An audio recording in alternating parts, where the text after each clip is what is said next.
the one and only Linnea Quigley.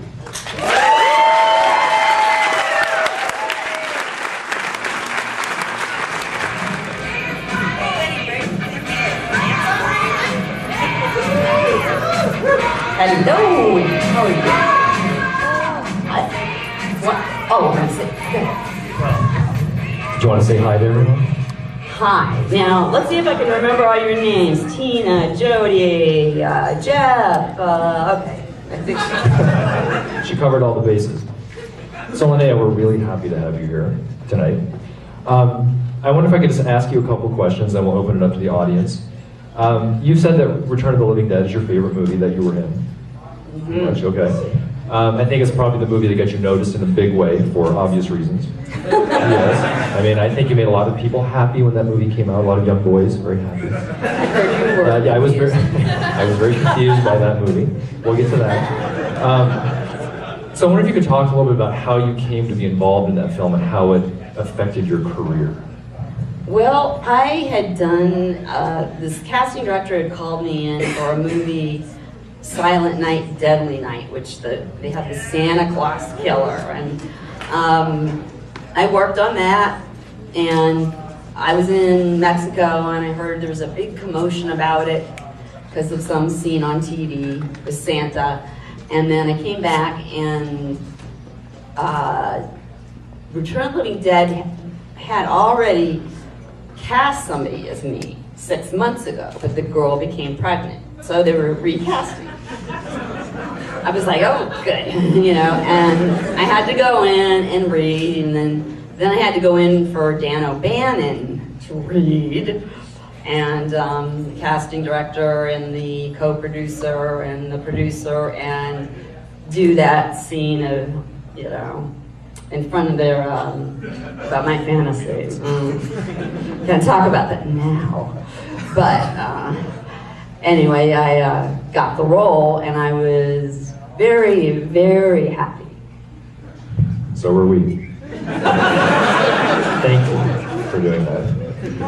Now this, I think, was one of maybe the first punk rock zombie movies, if not the only one, I don't know. But it's certainly one of the first. Now you were also involved with the Skirts, the LA punk band. And you were kind of in the music scene in LA when you were filming this movie. How did that influence your work in the film? I mean, did you come up with the character, or was that already written like that? Well, I brought my own things to it. But then Dan also was exact on certain things. Not on what I said, but like just the placing of the toadstools and where exactly I was.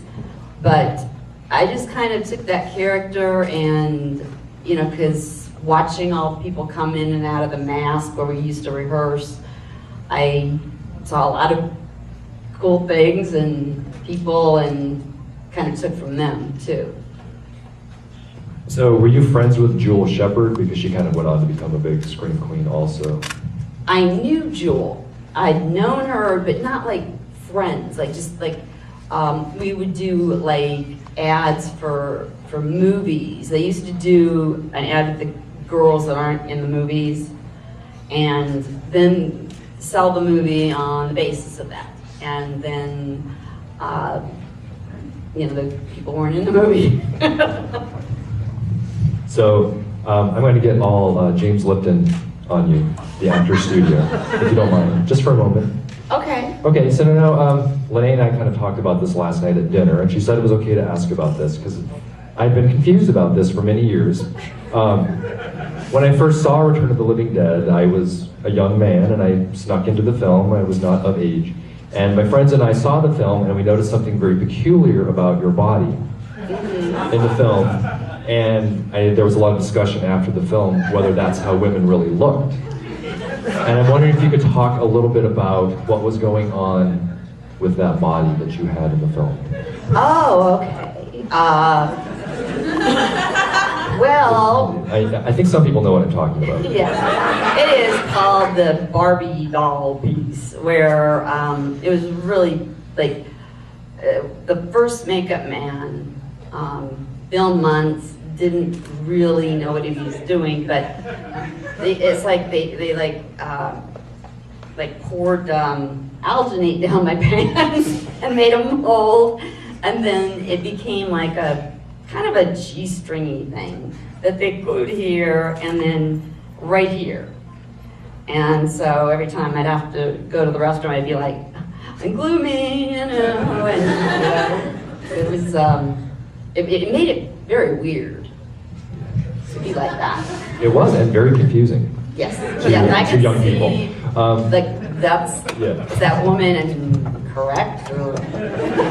So what was the point of that? Why did they have you wear a Barbie doll crotch? You know, I don't know. I think Dan wanted me to be like, just not really a woman or man, just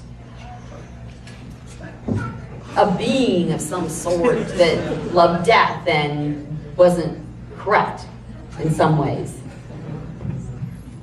Well, I think you succeeded quite well. Well, I know there's Okay. a lot of Brazilian wax and things going on there. I also heard him say in an interview that had he known that women would have liked the film, he would have had your boyfriend in the film be nude as well. Is that? I didn't know that one. Yeah, it's on the DVD. Your He friend's suicide, was yes. cute. Yeah. He thought only men would watch the movie, but I think he was mistaken a little bit. Yeah, you're right. Yeah, Mark, he was great too. He was like a nice person too. Do you find that you have a lot of female fans, or is it primarily men? It's both, believe it or not. I was surprised, but it's both. I've seen people that had like the hair exactly like I had mine and things like that sometimes, and I'd be, oh my God, is that, you know, it looked like it. So people said they grew up on that movie and thought it was cool. It's very cool. It's a very cool movie. And the music in it is like, yeah, the music is great. wow. Yeah, it's a great soundtrack to own if you don't own that. It was tense. Really? Oh, very tense, yeah. Very tense. So were you scared on set? I mean, was the set creepy?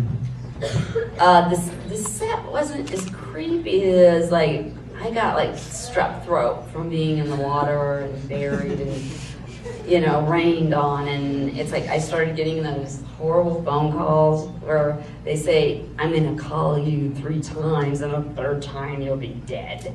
And I called the set and, you know, they got worried, and I went out and bought an M1 and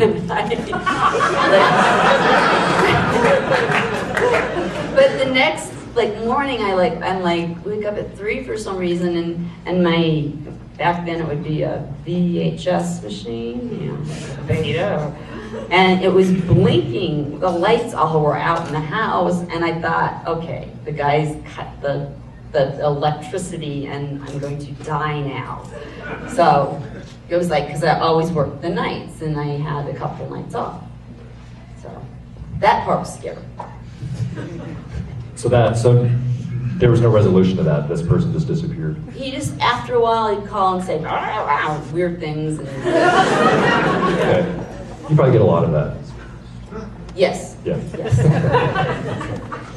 So as I alluded to when I was introducing you before the film, I think one of the things that make you so great as a scream queen is that you have a great sense of humor, it seems like, about the whole exploitation thing.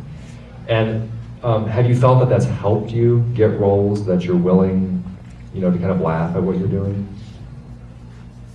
Probably, because I have seen a lot of actresses. In fact, another film I got by a girl not wanting to be topless was this film called Graduation Day, which was before Return. And it's like at the last minute, she said, oh, I'm not going to do a topless scene.